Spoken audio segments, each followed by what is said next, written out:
listening to The Terrific Teacherpreneur, a podcast for teachers looking to grow a successful online business. Your host, Alex, was able to transform her Teachers Pay Teachers store from a small side hustle into a profitable full-time business. She now helps other teachers do the same. Listen along for actionable tips and helpful wisdom about business and marketing as a teacherpreneur. Here's your host, Alex. Hello and welcome to the Terrific Teacherpreneur podcast. I'm sorry I've been gone a few weeks. I was actually away with family, so I had a little bit of a break from everything TPT and business and stuff, but I am back. And in this episode, I want to talk about why your Pinterest traffic might not be converting into TPT sales. For those of you who have tried Pinterest in any way, whether that's like a really small amount of time or you've been doing it for many years, I want to talk about that. So let's just go straight into it. Is Pinterest not bringing you much money? And I just want to kind of have a quick episode where I share a reminder that it might not be Pinterest that's the problem sometimes. Like, don't get me wrong, Pinterest can be tricky, but it might actually be a TPT related issue. So let's talk about that. I think we're always kind of stressing out on Pinterest, like wondering, do our pins look good enough? Are we pinning the right kind of content? Are we pinning enough in general? Like, am I making enough pins? And I think we kind of get into this despair of like, I'm so frustrated with Pinterest. Like, what am I doing? I don't know what I'm doing. I don't know if I'm doing anything wrong. Is it me? Is it Pinterest? Or like you blame Pinterest and you're like, why is it not, bringing me any sales? I'm putting in this time and it's not converting. And I just want to say, what if the problem isn't that you're not getting enough traffic from Pinterest, like it's not bringing people? What if it's that you're just not converting that traffic and you're not getting sales when you do get traffic? So it might be that people are being brought to your resources. They are seeing your resources. Like, there's people technically coming from Pinterest, but they're not buying. So it could actually be your listing's fault on TPT. So your previews and your thumbnails and things on your listing are not persuasive enough. They're not good enough for whatever reason. So hear me out on why I think this can be the case. I want to give a little example. So on TPT, the traffic section, which by the way is kind of notoriously inaccurate, so I just want to throw that in there really quickly. You might go on there and be like, I'm not getting anything from Pinterest. Like, it's super inaccurate for those of you that are kind of new to Pinterest or TPT in general. Like, a lot of what happens is people click on a pin and they go to TPT and then they kind of, maybe they put it like, they wish list, like, can I put it away for like, I'm going to add it to my cart, I'm going to wish list it, I'm not going to buy it right now. Like, maybe they can't because the majority of Pinterest users are on mobile, for example, like they physically can't buy it right now, or they're at school, or they're busy, whatever. They kind of want to do it later, and then they come back later and they go to their wish list or their cart, or they find their way back to it some way, and then they buy it, and then TPT claims that as their sale, and it doesn't track back and say, hey, this person originally found you through Pinterest. It just says they came from TPT. So there's a lot of sales you could actually be making from Pinterest and you just don't realize. So take that with a grain of salt with anything on the traffic section, because it's super inaccurate a lot of the time, and there's actually a lot of traffic you're probably getting that you don't realize is actually converting. But in the example of where it might actually just genuinely be not really converting, and like you're seeing that you're getting it and it's just not working out, and on like a big scale, like the majority of your traffic, or like all of your traffic is really not converting, it could be a you thing. And that's always a good thing, actually. I know you might think that's depressing, but like, it's always great when it's something we can actually change and control. When it's like Pinterest's fault or TPT's fault and it just feels really out of our control, it's really frustrating. It's really nice when you know there's something you can do about it. But anyway, so on TPT, the traffic section will show that people came from Pinterest. It will say, Pinterest referral, whatever. You can see a conversion percentage, and you can even see like the dollar amount in sales. So you can see all this kind of data of the actual click-throughs, like how many people are coming through. And it's really important to look at the conversion percentage. And I don't think people look at that very often. They look at it and think, okay, I got some traffic from Pinterest. It's resulted in $0 or only $1, $10, $20, whatever dollar amount you don't think is good enough. And that's the kind of number that people tend to look at, but the conversion percentage just kind of gets ignored, and it's actually a really important number. So a while back, this is a few years ago, I realized this. I looked at my Pinterest traffic over the years. And so I went back all the way to when I was, early days of Pinterest, like 2017, that kind of time, around 2016, 2017, I was starting out on Pinterest. And I could see that my yearly, for the year of each of those years, like my yearly conversions averaged out at really, really small amounts. So in 2016, it was 0.23%. And in 2017, it was 0.32%. Not good. Okay. And then when I was doing this comparison, this was a couple of years ago, 2022 and 2023, when I was realizing this, at the time, my conversion was a bit under 7%. I haven't had a chance to look at this year's, but I think when I looked maybe last year, like it was around a similar amount, like it's 5-6%, whatever, that kind of thing. So I actually got 20,000 click-throughs from Pinterest back in 2017, which sounds really good in theory, at a 0.32% conversion, which is really dire. It only brought me $133, which would be good if that was a week, but it's not. That was the whole year. And so that's not good. That doesn't feel like a lot of money. Now, if I had actually been converting at 7% back then, I would have made $1,400. So I'm just going to say that again, just in case you kind of zoned out. So in 2017, because my conversion percentage was 0.32%, the 20,000 click-throughs only made me $133. But those same 20,000 click-throughs, if it had been converting at 7%, which is, more close to what it converts to now, it would have made me, $1,400. That's a lot more money. 10 times as much money, basically. It's quite a difference. So I made 10 times less back in 2017 compared to, 2022, 2023. 10 times less, even though I got a decent amount of traffic, because my listings weren't great on TPT back then. When I first started TPT, I didn't do product photography. I didn't have good thumbnails. I either didn't have previews or they were really terrible previews. And so in general, like my listings were not that great. I was a newer, smaller seller. And even though I was working hard at Pinterest and I was getting click-throughs, I was not making money. And I could have easily just said, Pinterest is bad. Pinterest is to blame. It's all Pinterest's fault. I give up on Pinterest. And I could have done this, like a decade ago, just not bothered with Pinterest anymore. And that would have been a huge mistake because it would have been blaming a platform for what is actually my fault.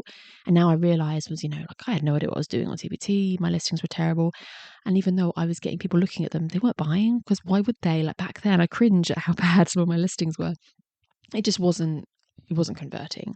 And so, as the years went by, I would start making more money on Pinterest. I just assumed, I'm just getting better at Pinterest, or maybe Pinterest is just favoring me or something. Like, no. I was getting traffic, the same or more traffic, but like per click through, it was converting better.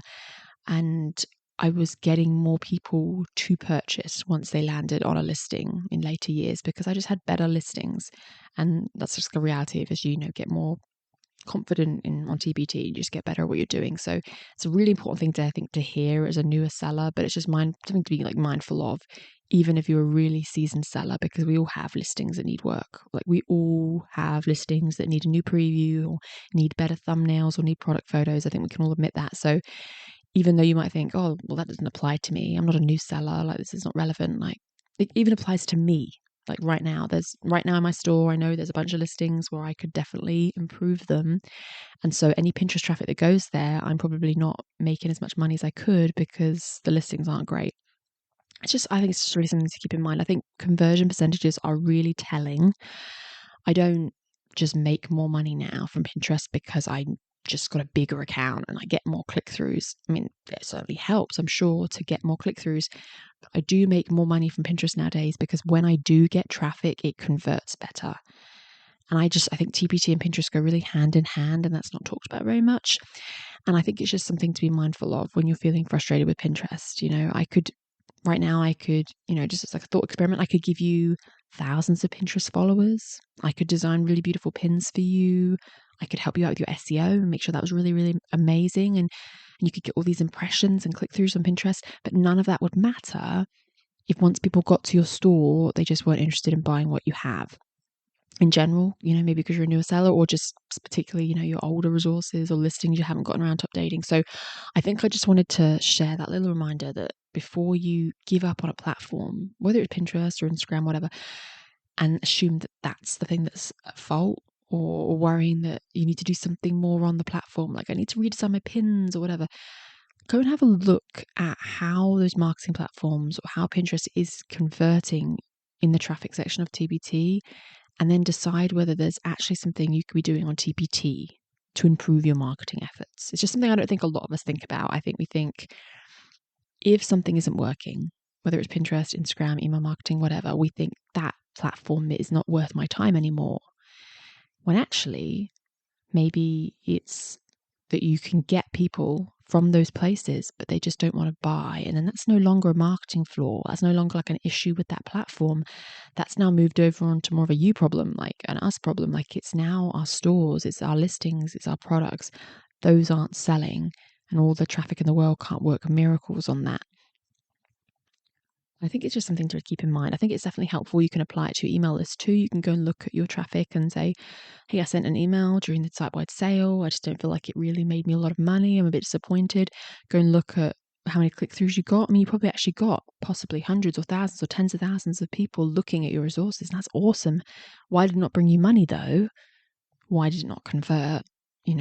It's no longer really the email's fault anymore. That's like suddenly they got there and they didn't want to buy. That's your listing. And that's like something you can tweak. It's reassuring, like I said earlier, because it means it's not out of our control. It's something we can fix. And we can, so if you do take a time, maybe after listening to this and you want to go and have a little look at TPT, go to your dashboard, go to the traffic section, start having a look at how your marketing platforms are converting and saying, well, like this is really bad.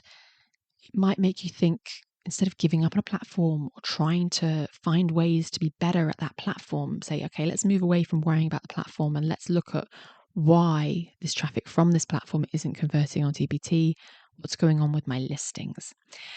Now, like I said at the beginning of the episode, the traffic section is notoriously inaccurate. So you can't look at this conversion percentage and assume that it's all your fault. Like I said, a lot of the fact that it doesn't convert is because it's just not being tracked or whatever. It tracks the click-through, but it doesn't really track that sale. So that's why I say don't really worry about the dollar amounts too much.